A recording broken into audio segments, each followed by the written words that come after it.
Hey guys! Matagal-tagal na din nung huling upload ng ride ko. Kaya samahan niyo ako sa bagong adventures at bagong lugar na tutuklasin natin. At dahil per months na, napadpad ako dito sa Metro Manila. Around 5:30 AM ako nag-ride out. Maaga pa lang ay madami ng mga sasakyan akong nakasabay. Truck, bus, kotse at motor. Buti na lang at may dedicated bike lane sa ruta ko. Wala ngang harang pero kitang-kita naman ang linya sa daan.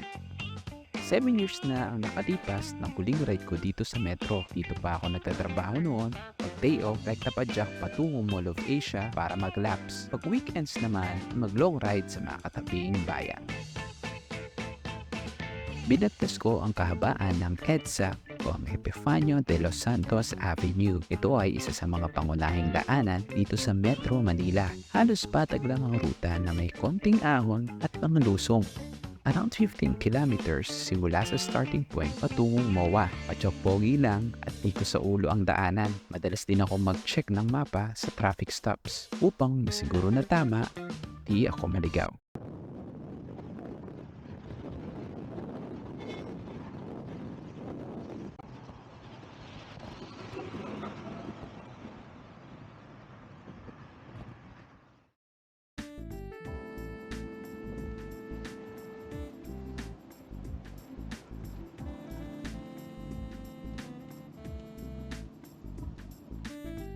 Ting ko ng MOA ay anong balik sa akin ang mga masasayang alaala noong nagsisimula pa lang ako. Sobrang dami na rin ang pagbabago sa lugar, management at ang mga tao.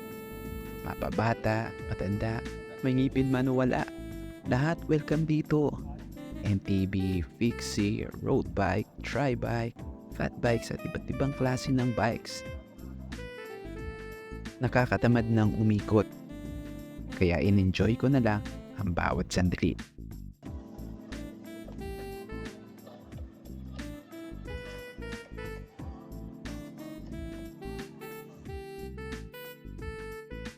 Tirik na ang araw, nagpasya na akong umuwi. Naalala ko yung sikat na paresan dito sa Maynila at doon na ako mag-aagahan. Bumimati na ako papunta at kumakalab na talaga ang sikmura ko. Short review, 8/10. Na-realize ko sa ride na ito na may mga ruta sa buhay na hindi madali. May mga gusto tayong marating ngunit hindi pa natin maabot. Nandyan lang ang Diyos nagagabay sa atin na parang traffic light. Matuto tayong huminto pag pula, maganda, dilaw at pag berde, tuloy at harapin ang hamon ng buhay.